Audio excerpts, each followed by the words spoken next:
Je suis Grégory Le Simple, coutelier au château d'Oléron, donc ça fait 10 ans maintenant que je suis installé.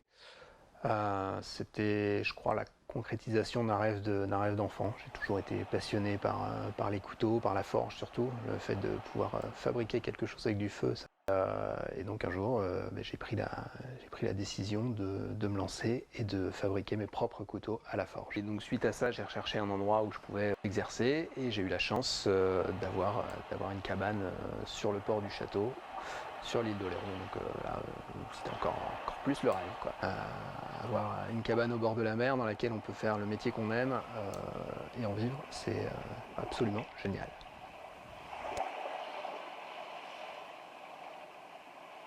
Si, bien sûr. Si, moi ça m'arrange. Je préfère travailler dans le noir. Une grosse partie de mon métier qui se passe autour du feu. Donc là c'est une forge à gaz, c'est ce qui me permet de forger moi de façon la plus efficace, la plus propre aussi. On part d'un morceau d'acier, ça peut être du rond, du carré, de l'hexagone, enfin du fer plat même. Ce qui est important c'est d'avoir suffisamment d'épaisseur pour pouvoir forger la lame, c'est-à-dire lui donner la forme en lui tapant dessus. Donc là en l'occurrence, pour l'instant on est sur du rond, donc je chauffe. Quand la couleur est dans ces tons-là, je vais pouvoir commencer à taper dessus.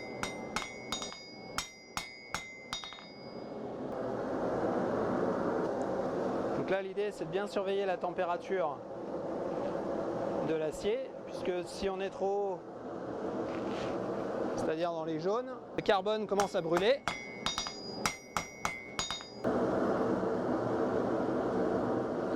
C'est bien aussi parce que ça défoule. On peut arriver un peu de mauvaise humeur.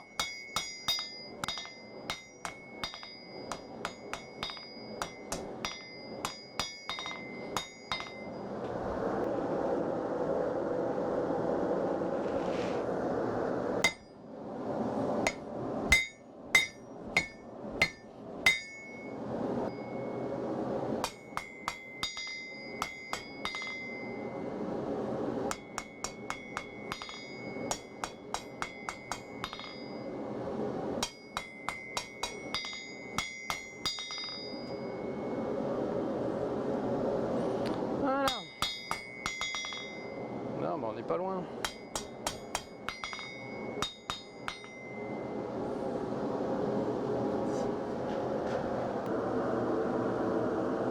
Donc maintenant que l'ébauche est forgée, l'idée ça va être d'avoir quelque chose de plan, de façon à ce qu'on n'ait pas de souci au montage et à ce que la lame soit bien droite. Donc là, après avoir tapé dessus comme une brute, on essaie de faire ça correctement. Voilà. Donc là c'est bon. Voilà, là l'ébauche est à peu près faite. Donc maintenant il faut que ça refroidisse. Et puis de là, il va y avoir ce qu'on appelle une normalisation à faire. Donc ça, c'est un traitement thermique qui se fait également à la forge, à l'œil, où on a besoin d'être un peu moins chaud que sur la forge. En fait, l'idée, ça va être de modifier la structure interne, qu'il a été un peu malmenée, et on va faire en sorte que les grains de martensite s'affinent le plus possible.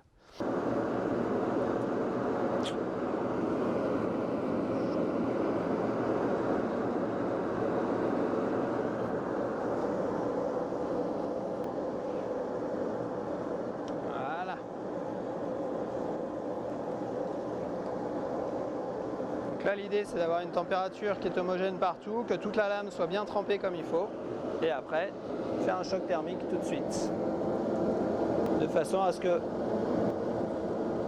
la lame refroidisse très vite et à ce que les atomes de carbone cristallisent correctement. C'est ce qui va donner en fait la dureté de la lame et faire que c'est une lame qui va bien tenir le tranchant. Là on a une jolie lame trempée, donc trempée à l'huile pour ne pas avoir une trempe trop dure. Là on n'a plus qu'à attendre que ça s'égoutte. On va la laisser se reposer tranquillement. et on va pouvoir passer au manche. Donc le manche étant un morceau de bois que je vais usiner de façon à en faire quelque chose d'un peu sympa et à pouvoir mettre ma lame dessus. Et, je travaille beaucoup avec des gabarits, ça me permet d'aller plus vite, de gagner du temps, et tout en n'étant pas sur de la série pure, c'est-à-dire que à chaque fois on adapte, donc il n'y a pas un manche qui sera pareil qu'un autre, ni même une lame. Donc là l'idée ça va être évidemment de prendre un joli morceau de chêne, on va tracer le gabarit.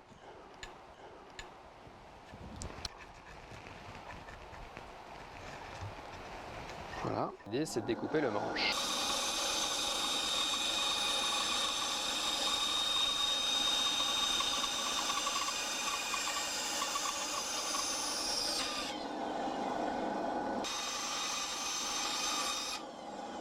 Notre ébauche de manche qui est découpée. Maintenant, il va falloir dégrossir un peu tout ça, la ponceuse à bande, et puis commencer à adapter le manche à la lame. Donc là, c'est ce qu'on appelle un backstand en coutellerie. C'est une ponceuse à bande avec des grandes bandes et ça nous sert un peu à tout.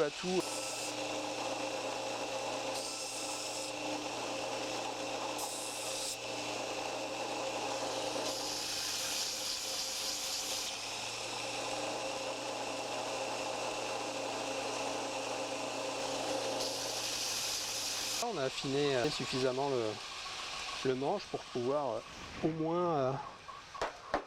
moins commencer à le travailler. Notre ébauche de lame et notre ébauche de manche, et puis de les faire s'adapter au mieux l'un à l'autre. Donc j'ai déjà percé l'ébauche de la lame, et donc de là, il va falloir que je perce mon ébauche de manche. J'adapte vraiment à l'œil, donc il faut que les choses soient bien. Hop, d'abord faire une marque. On marque bien le trou. Hop. Ici. Et là.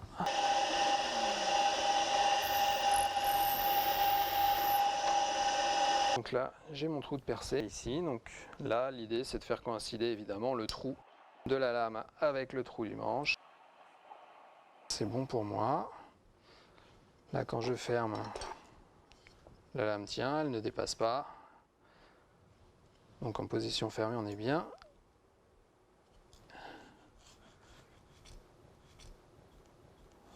C'est de faire une trace ici.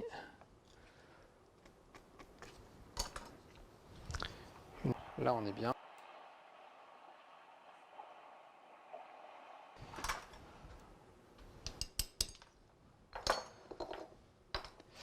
De là, on pourra faire la petite rainure qui va venir au milieu.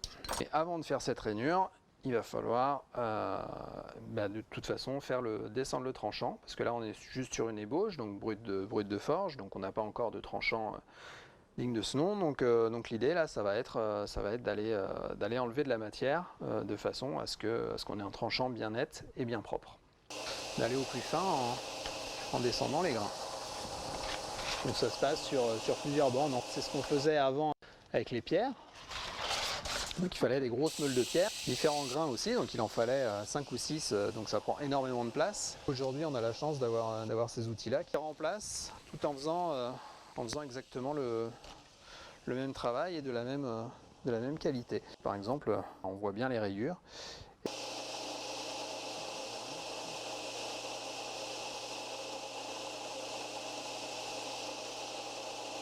Voilà, donc là c'était la dernière bande, donc on a quelque chose de très fin. Et on va pouvoir passer la gomme et elle va se charger de faire quelque chose de bien satiné. Une des opérations dangereuses, c'est de prendre le plus de précautions parce qu'on n'a pas de protection. On a une lame qui est entraînée par une bande, donc là c'est là que ça demande beaucoup d'habitude. Là on a quelque chose qui est bien satiné, on n'a plus de rayures, comme il faut que ce soit avant le montage. Maintenant on va pouvoir repasser sur le manche. Donc là l'idée c'est de faire la rainure qui va accueillir la lame. Pour ça on utilise une fraise.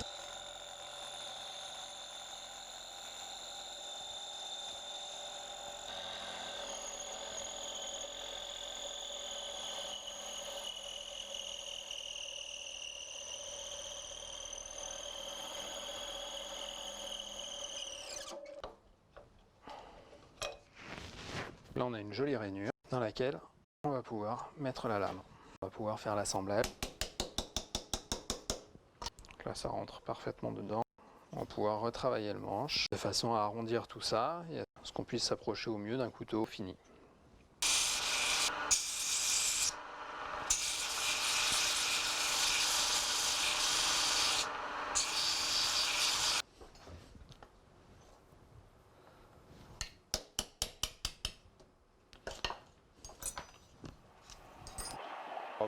Pour avoir des finitions vraiment sympas et un couteau qui soit un peu authentique, faire un maximum de finition à la main de façon à pas trop en enlever autant que possible, de façon à ce que sinon on se retrouve avec quelque chose qui va être assez peu esthétique. Le ponçage du manche sur un couteau, c'est une des opérations les plus fastidieuses, mais aussi l'opération la plus importante d'un point de vue esthétique, puisque si on loupe le ponçage, on se retrouve avec quelque chose qui va pas être très très heureux. On va avoir des rayures et ça va pas être sympa du tout. Enfin, en tout cas, pour moi, ça donne jamais des beaux résultats de bâcler le ponçage. Pour finir, avec des grains de plus en plus fins, de façon à ce que le bois soit le plus homogène possible. Toujours vérifier sous différents angles, parce que les défauts, ça se cache. Donc là, on voit bien la différence entre le bois de départ et l'arrivée. On est sur la dernière phase de ponçage. Un petit polissage pour finir et on sera nickel. Donc le polissage, ça va se passer de l'autre côté.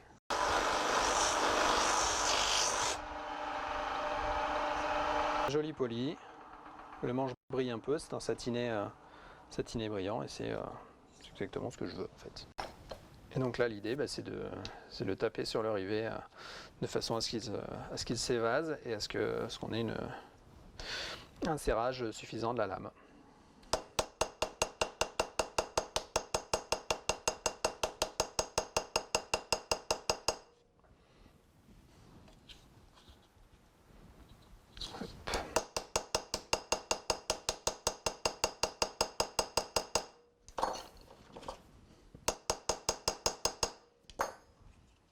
Donc là, voilà. Là on est bien.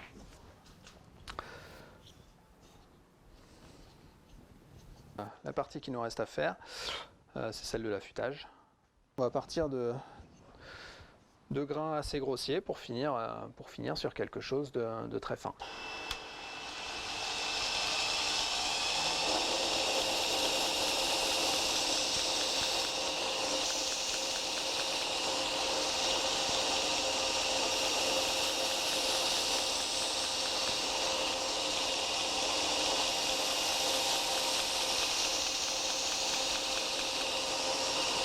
Surtout on tourne à basse vitesse pour ne pas chauffer la lame. Déjà les bandes sont prévues pour. Si en plus on ménage ça au maximum, c'est quand même mieux.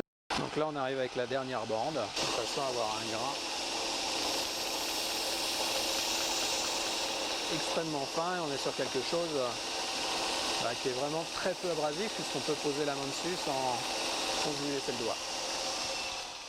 Qui est un tranchant mais qui est pas tout à fait droit puisque le fil lui est dans le sens de l'affûtage et il y a un peu de choses qui accrochent comme ça. Donc l'idée c'est de le passer sur un cuir comme les barbiers, donc dans le sens opposé de l'affûtage et de faire ce qu'on appelle un affilage, donc là de façon à ce que ce soit vraiment tranchant et à ce qu'on ne sente plus d'aspérité. Les aspérités, moi je les sens quand je le fais et aussi à l'oreille, mais ça demande un petit peu de pratique. Nickel. Voilà.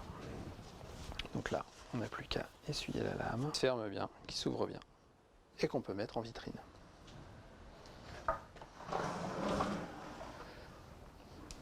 Hop. Avec des copains.